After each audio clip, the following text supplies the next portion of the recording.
Невысокого роста юноша несет в руках свиток и камышовые палочки. Идет знакомой дорогой. Одет добротно, но не вычурно.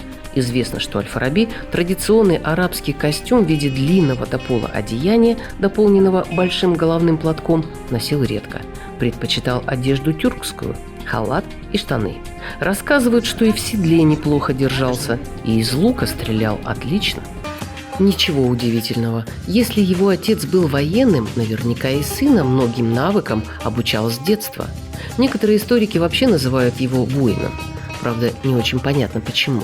Не сохранилось упоминаний, что он служил в каком-либо войске. Очень мало именно каких-то доказательных вещей, то есть фактов, потому что все-таки его биография составлена на основе всевозможных легенд, версий и гипотез. Молчаливый и улыбчивый, характером мягок, но упрям, сдержан, мечтателен и чувствуется в нем огонь внутренний.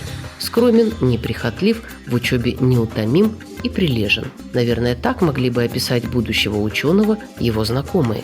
Его рано стали называть учитель.